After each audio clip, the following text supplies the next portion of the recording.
Uy, wala pa kayo. Ayun na po. So, good afternoon po, Engineer Eileen P. Espirito. So, before we start on the interview, kindly tell something about yourself.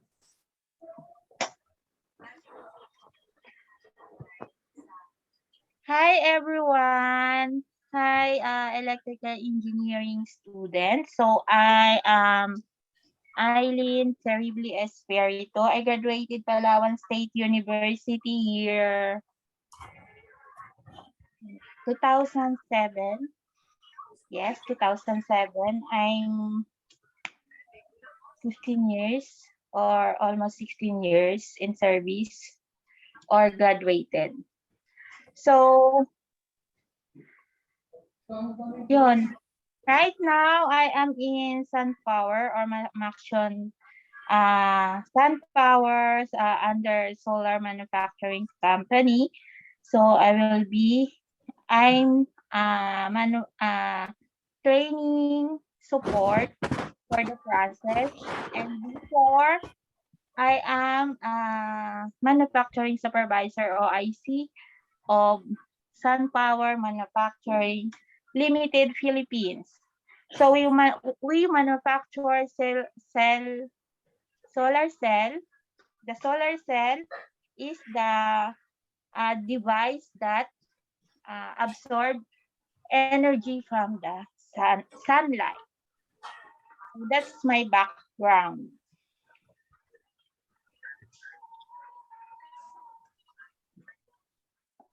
Okay, so we start na yung interview and yung mga questions. King? Hello, good evening, ma'am. I'm King Lawrence M. Estrella from KSEE 1A. I'm studying at Palawan State University. Our first question is, why did you choose the program of electrical engineering? Dahil ang electrical engineering nagkaroon siya ng major effect sa aking high school life because that is my baby thesis during my 4th year high school. So my baby thesis is power plant substation. It's all about power plant substation. Kaya yung first choice ko in college is electrical engineering. So nagkaroon ako ng interest about electrical side because of power plant substation baby thesis during my high school life or 4th year high school. So next question po. Good evening, engineer. I'm Jervin Cyrus Abegar from BSCE, studying at Palawan State University. I'm gonna ask you this question. How did you finish your studies in the program of Bachelor of Science in Electrical Engineering in PSU? And what are the tips can you share and secret to finish the program? Tips, perseverance. No, being electrical engineering, hindi siya madali, kumbaga. So, dapat being a student, you have your focus on the subject. Mahirap talaga siya in a way because of electrical engineering. Ang electricity kasi hindi natin nakikita. So, that is imaginary.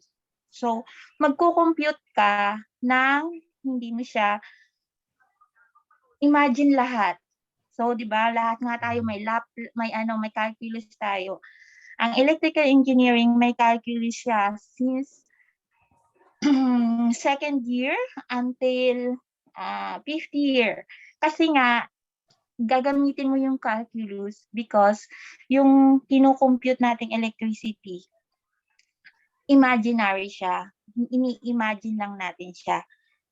Because of mga variables Yun. So,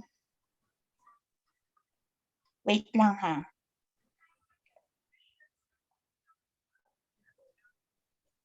How I finished my studies in program of Bachelor in Electrical Engineering. Kino-consider ko siya ng hindi lang dahil sa perseverance ko or sa tulong ko bilang isang estudyante. Siyempre, humingi din ako ng tulong ng mga classmate ko at the same time ng mga friends ko. Marami akong groups na sinalihan ng mga kasama ko sila or kasali ko sila sa group study. So, being ang engineering, nakagraduate kami because we established group study. So, sa group study kasi, yung brain ng isang estudyante, yung alam niya at hindi alam ng isang estudyante, na i-combine namin yung mga learnings namin or capability namin para ma-solve namin yung binibigay sa amin ng instructor namin. So, minsan nga, 2 weeks na kaming nag-group study. Pagdating ng exam, wala pa rin kaming maisasagot. So, yun yung frustration sa amin. Kung bakit, ano ang may kulang sa amin. Sa amin ba may kulang o may kulang sa teacher namin? So, yun, nag-establish kami from first year until 5th year, meron na kaming group study. So, yun, group study ang kailangan. Then, finish my studies, focus lang.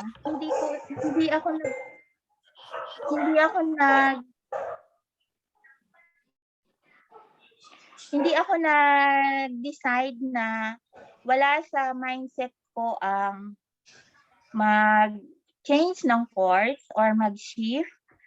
Ang focus ko talaga kung ano yung nasimulan ko, yun yung tatapusin ko. Kasi hindi naman nabibilang kung ilan yung sinimulan natin. Ang nabibilang ay kung ilan yung natapos natin. So yun, focus lang talaga ako sa electrical. Hindi ako nag-shift ng ibang course. Kasi iniisip ko, tatagal ako. Nasa halip na 5 years lang ang electrical or ang studies ko, madadagdagan siya pag nag-shift ako. So yun lang, focus dun sa studies mo. Kung ang major subject kasi meron siyang prerequisite. So pag bumagsak ka sa major subject mo, hindi mo na makukuha yung susunod na may prerequisite. So kailangan every sem, focus lang sa mga subjects. Wala mo nang ibang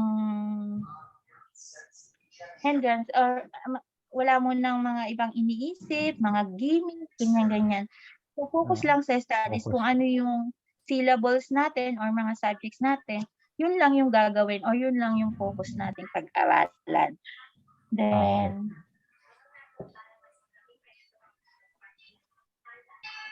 what are the tips you will share in secret to finish the program?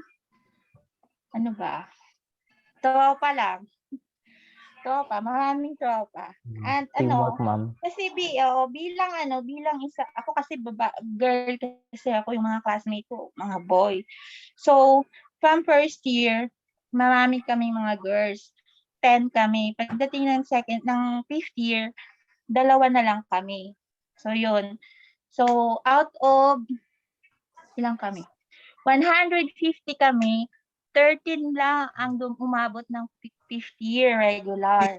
So, yun yung dapat focus natin. Hindi tayo magsisimula na dito lang sa first year lang. So, ang focus natin, maraming mga question. Bakit electrical ang pinili mo? Bakit ang lalaki yan? Mga ganun. So, marami akong hindrances kasi nga girl ako. Sa installation, di ba? Pukpuk pa lang ng mga PVC, kailangan natin ng strong na pabilisan pa yon. So, yung mga ganun, focus lang.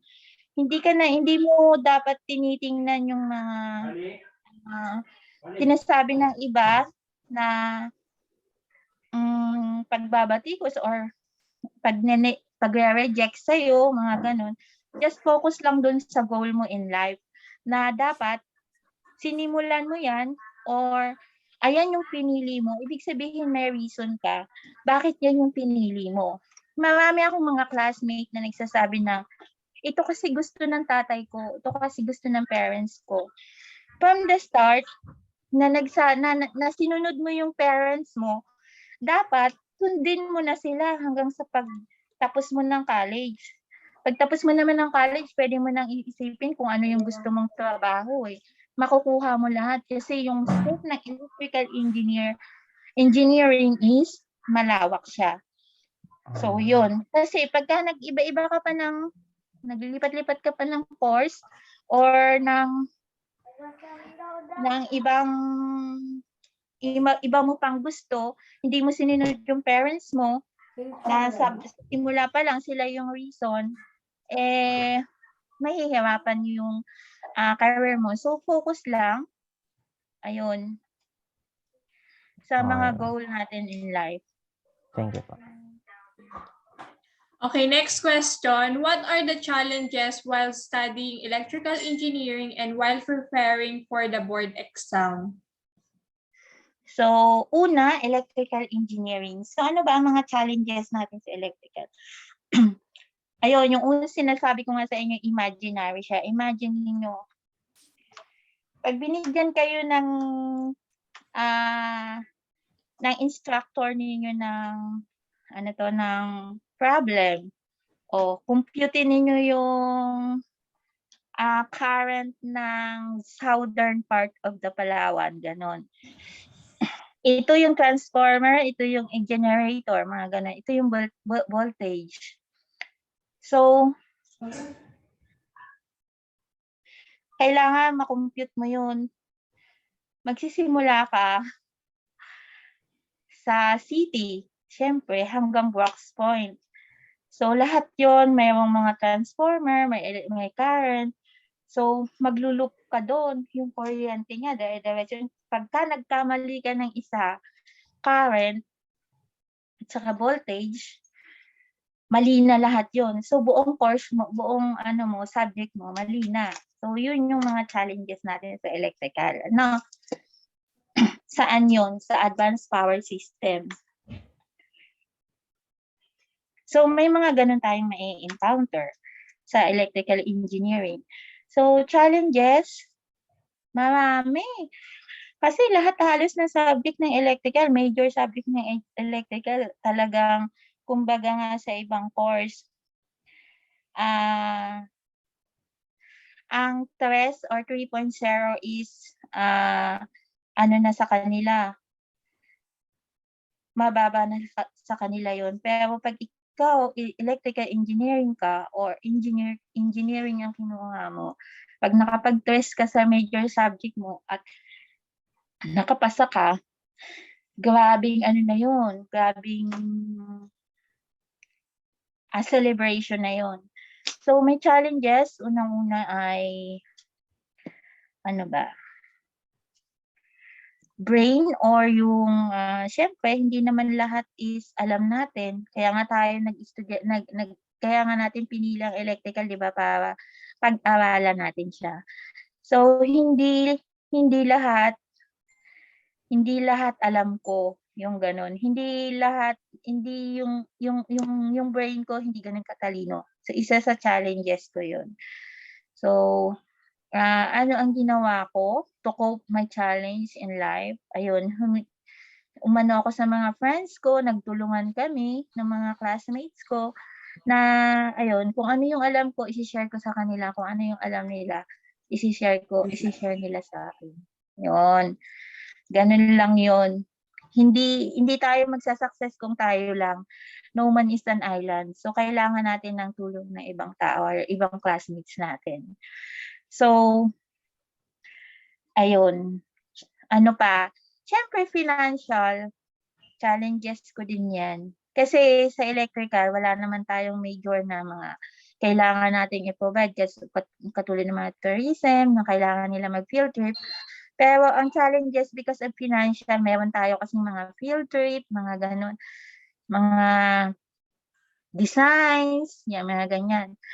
Kailangan nating mag-design ng mga generator, mga yun. So, yun yung challenges sa akin. Financial, then, ano pa, happy lang. Yun. Happy lang. Hindi ako masyadong, ano ko, pagka major exam, sagawan ang pag-aaral. Pero pag mga start pa lang ng relax lang. Relax lang yung mga brain. Mas masaya, mas dapat ini-enjoy natin yung pag-aaral natin. Mas magiging maganda yung takbo. Mas nagkakaroon tayo ng interest. Mas matatapos natin siya ng masaya. So yun, dapat mahalin natin yung ginagawa natin. So yun lang yung challenge. Then, preparing for the board exam? Naku, for the board exam. Sabi nga ng mga instructor namin nung college pa kami, yun daw pinag-aralan namin ng 5 taon. 2 linggo lang daw yun sa pagre-review ng board exam. Sabi namin, hindi dapat sir, nag-review na lang kami, hindi namin nag-aaral ng 5 taon. So, yung pinag-aaralan natin niya, yung pag-aaralan nyo mula first year hanggang 5th year, pagdating sa review, yun nga sabi ko, 2 weeks lang siya. Kasi doon naman, pag nag-board exam kayo, or pag nag-board exam tayo, sa review kasi, marami tayong strategy or yung tinatawag na, basta yung strategy natin, paano natin mapapaikot yung mga formula. So, madali lang siya. Hindi na natin kailangan kasi pagka sa course kasi natin sa subject, per sem, siya, dinidetailed siya. Pag sa board exam naman, na yun, yung kumbaga, kailangan lang natin pag-aralan kung paano ang pagpapaikot-ikot ng mga formula. Ganun. Then, sa board exam, syempre we need to prepare our financial. Ano kasi yon? Pag board exam, para lang ding student tayo, we need to prepare financially, physically, emotionally. Kasi pag hindi mo pinrepare yung sarili mo as emotionally, mahirap pumasa sa board exam. Kasi maraming mga hindrances. Dapat pagdating sa board exam, focus ka lang. Nag-aaral ka lang talaga. Yung focus mo doon lang talaga sa electrical engineering. Kasi nga, di ba, 2 ang board exam natin. We have registered master electrician and registered electrical engineering. So, thankfully, nakapasa naman ako doon. Kaya lang, yun. So, we need two license to prepare. So, ayun, dapat yung focus talaga natin. Marami akong nakasabayan sa review center or sa pagre-review at saka sa pag-e-exam. Ayan, na hindi nakakapasa kasi nga walang focus emotionally, physically, and financially. So, yun dapat ang i-prepare natin. Financially, na dapat bago tayo magpasok sa board exam, may pera tayo, panggastos, di ba? Pambayad sa review center. O kung matalino ka man, hindi ka na mag-review, ayun, edi may bayad pa rin sa board exam, sa PRC, pang bayad mo board and lodging pagdating sa Manila, yung gano'n, pag magte-take ka na ng board exam, di ba? So, we need to prepare the money. Then, emotionally, mahirap mag-board exam ng may break ka sa boyfriend or girlfriend mo, may problem ka sa family mo. So, yung mga gano'n, mahirap mai-focus yung mind mo kasi hindi biro-birong board exam ito. Ito ay yung mga pagko-compute natin ng electric current na hindi natin nakikita. So, ayun. So, kailangan nating pag-aralan or magbigay ng focus. Then, ayun, ito hindi ko makakalimutan during my board exam. Natulog ako sa board exam. Nandun na talaga sa room. Kasi, hirap na ako. Parang nandun na yung tension. Pagdating ko dun sa classroom, first day namin,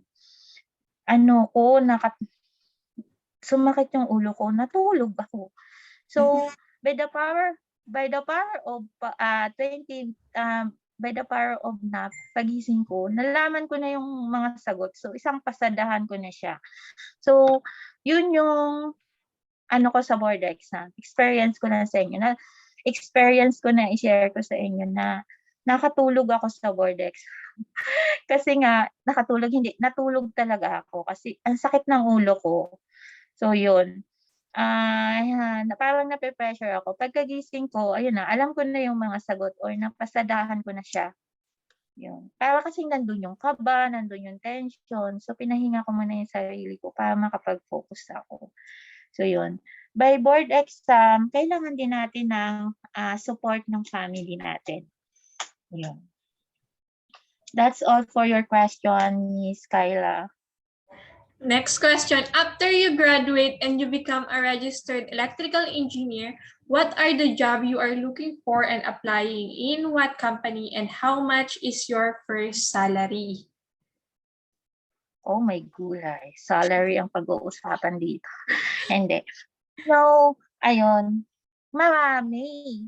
Pag registered electrical engineer ka, marami kang mapapasukan. It's up to you, di ba? Pwede ka sa power plant, pwede ka sa design, pwede ka sa manufacturing as electrical engineer. O, marami. Sa Napoco or sa Meralco, marami tayong pwedeng pasukan kasi nga electrical engineer is halos lahat naman gumagamit ng electricity, di ba? So, napakaswerte nyo or ang galing ninyo kasi pinili ninyo yung electrical engineering, marami siyang scope or marami tayong pwedeng pupuntahang mga work or makikita mga work. What are the jobs? So, gusto ko design engineer. Kaya lang, kasi pag babae ka, marami kang, yun nga yung sinasabi ko kay Miss Kyla, di ba? Marami kang, ang kalaban mo dyan is mga lalaki. So, syempre, pag electrical engineer, pipiliin nila lalaki. Kasi, syempre, bakit pipiliin nila yung lalaki? Kasi yung lalaki, maano sila, flexible sila. Pwede sila sa site, pwede din sila sa office lang, di ba? So, pero, ang kaya naman kasi ng lalaki, kaya din naman ng babae. Pero, ang pinili ko talaga, gusto ko talaga design engineer, pero napuntahan ko is manufacturing engineer. Ayun. May maingay. Ayun, manufacturing engineer. So, marami kayong pwedeng option na pagpipilian na work. So, how much is the salary? The salary is depends on year kung ilan ang starting ng mga panahon na yun. So, 2007,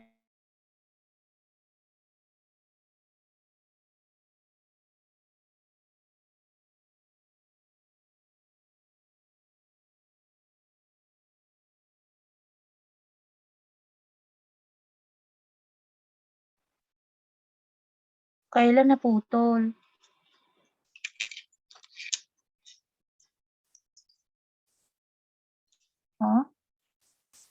Ano nangyari? Hello? Hello po. Hello? Tuloy pa rin. Okay na po, continue lang po. NIDEC. Sa NIDEC pala nag-process engineer ako. 8,000. 8,000. Then, dahil doon, nag-decide ako to transfer, SunPower, solar manufacturing. So, yun. Nung panahon pa namin, year 2007, the electrical engineer is 8,000 na sweldo. Yun. 8 hours, 6 days ang pasok. Yun. Marami kayong pwedeng pag-applyan, pwedeng maging teacher. Kaso pag nag-teacher ka, kailangan mo muna mag-masteral, di ba? Then, ano na maitutunan natin kung wala pa tayong natututunan sa field, di ba? So, mag-explore muna kayo. Maraming pwede tayong i-explore. Yun. That's why, iba-ibang department ang pinaggagalingan ko din. Hindi ako nag-i-stay sa isang department lang. Para syempre, to explore din yung mga iba nilang ginagawa. Yun. Marami kayong may design. Pag design engineer kasi, yun. So, dapat magaling ka sa AutoCAD. Yun. Sa mga design ng transformer, AutoCAD ng sa bahay or sa commercial building, mga gano'n. Generator. Facilities engineer also. Facilities engineer is kailangan din ng electrical engineer. Pero, lalaki. Sa design engineer, pwede ang babae. Ayun. So, na-inline ako sa manufacturing engineer kasi solar manufacturing is related din naman sa course ko. Yun. Next question. Okay po, last question po.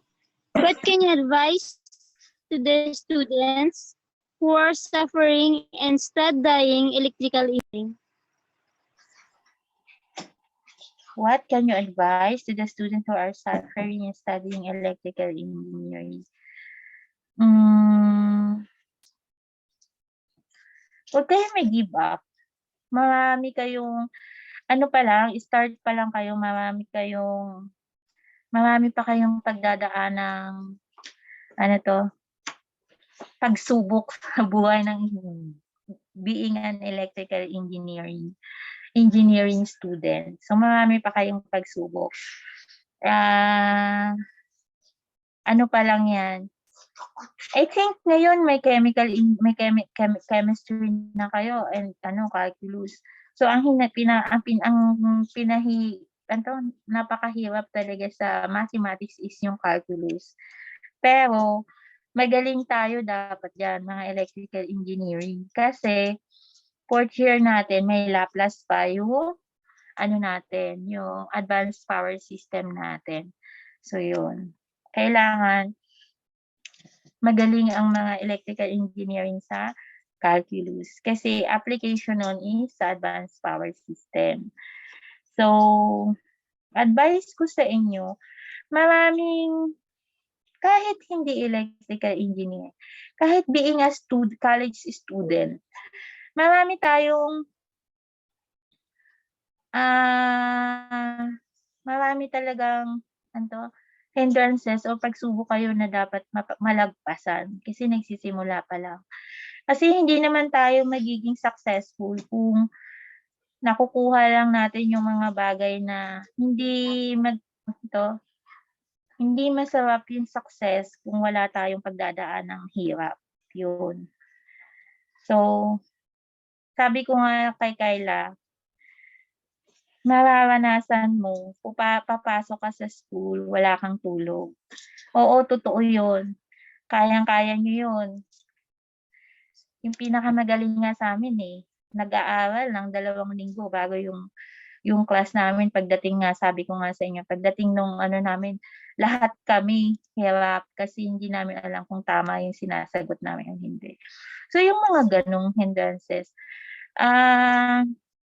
financially, ano, financially, 'di ba lahat naman ng estudyante nagdumadaan sa gano'n kasi estudyante pa lang tayo, eh. Nakadepende pa tayo sa mga magulang natin or sa mga support, sa mga working student, ayun, nakadepende pa rin tayo dun sa mga pinanggagalingan ng, pambayad natin sa school or sa mga pangtustus natin sa pangangailangan natin sa school. So, ang ma-advice ko lang sa inyo, prayers unang-una. Prayers talaga. 'Pag ang prayers mo, sinabi mo kay Lord or kay God na, "Lord, as I start my, studies being electrical engineering, sana Lord hanggang sa ano 'to, sa matapos ko yung 5 years." Kasi dapat 'pag nag-pray ka, ano yun, yung accurate kumbaga. Hindi yung pabara-bara lang yung prayers. Magpe-pray ka na, "Sana po matapos ko lang yung first year ko, sana matapos ko lang 'tong sem na 'to." Hindi, dapat yung goal mo, "Lord, sana matapos ko yung 5 years kasi napakasaya ng being an electrical engineering student." Yun yung focus mo, yung makatapos ka ng 5 years, hindi yung mairaos ko lang yung first sem na 'to, okey na, hindi gano'n. Dapat yung focus natin yung 5 years. Then 'pag nakatapos na, saka naman yung board exam, 'di ba? So yun yung ma-advice ko sa inyo, at saka yung kaninang sinabi ko, hindi nabibilang yung hindi nabibilang yung kung ilan yung nasimulan ninyo. Nabibilang kung ilan yung natapos niyo or kung ano yung natapos ninyo, 'di ba? Kahit na magsimula kang, ah, kumuha ka ng kumuha ka na naging nursing student ka na, nag-shift ka sa electrical engineering, maki-credit ba yung being a nursing mo? Hindi, 'di ba? Mag-start ka sa electrical engineering, nag-shift ka na naman, hindi maki-credit yun. Ang maki-credit lang kung ilan ang natapos mong course, kung ilan ang certificate mo, 'di ba? So yun yung focus niyo being a student. Maraming hindrances, ayan, brain pa nga, 'di ba? Sabi ko, brain ang ano ko kasi hindi naman ako gano'n kagaling. Average lang ako, eh. Kaya lang mahilig lang talaga akong mag-aral, yun. Sometimes may mga subject na nagiging ano tayo, nagiging highest naman tayo or sometimes nagiging, exempted din tayo pagdating ng final exam. Kasi 'di ba sabi nga mas malaki ang points pagdating ng final exam kaysa sa midterm exam. Pero 'pag mataas na yung nakuha mo sa midterm exam, ano na lang, mani-mani na lang yung final exam. Kasi minsan yung final exam mo, ano ka na dun, eh, exempted ka na sa exam pagka mataas yung midterm mo. So, yun, being a student, kahit naman hindi electrical or ibang student, marami kang pagdadaanan na ano, kaya dapat huwag kang mag-give up, o 'di ba? Ayan, lalo na kami meron pa kaming sa electrical kasi merong pabilisan ng installation, eh. Ang saya nun, eh, kay Ma'am Carina dati, kay Ma'am Liagas. Ayun, meron kaming pabilisan ng installation. So, ang pinakamabilis dun mga babae, o 'di ba? Yun. Kasi ang babae 'pag gumawa, ano yun, mabilis na, sure, accurate. So, 'pag ang babae ang nag-install, nagana talaga agad ang ilaw. Napapa-ano ang ilaw. So, ayun. Focus lang kayo, kaya niyo 'yan, o 'di ba? Hindi 'yan yung sabi nila, "Uy, hindi naman magaling 'yun, eh, aabot kaya 'yun sa 5th year?" Mga gano'n. Hindi 'yun, hindi ibig sabihin na yung pinakamagaling sa first year, eh, 'yun lang yung aabot sa 5th year, hindi gano'n. So, paano 'to, ang electrical engineering, course is paanohan yan. Ang engineering nga, practice makes you perfect. Ayun. So, mas marami kayong nakukompute na problem, mas marami kayong masosolve, di ba? Mas marami kayong matutunan kung paano magpapaikot-ikot ng mga formula. So, ayun. So, dapat marami kayong, lagi kayong nagsosolve lang. Ganon. Kami, ganon lang din yung ginawa namin. Nag-aaral, mag-solve ng mga ganyan-ganyan, ibang lesson, ibang formula kung saan mo siya gagamitin, iba't ibang paggamit ng formula. Yun lang yung ginawa namin. Lagi kami nagsosolve kahit na even namin yung vacant time namin sa ilalim lang kami ng puno, di ba, diyan sa SEAT. Ay, di pala kayo online nga pala kayo no. Kasi sa SEAT maraming puno doon. So, pag nasa ilalim na kayo ng puno, yun, kanya-kanya na kaming solve noon or gawa ng mga problem solving. So, tapos magbe-brainstorming na lang kaming magkakaibigan. Kasi lahat naman kami, yung cost cutting. So, lahat kami, tama lang na Skyflex lang yung lunch namin, gano'n.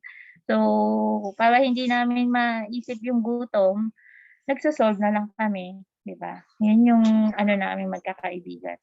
So, ayun lang. I hope may natutunan kayo sa akin.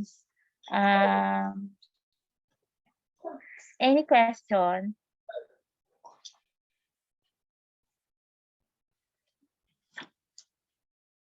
Naku, wala. Bakit ganun? Wala. Thank you for the questions, ma'am. Kamute ka. Hello.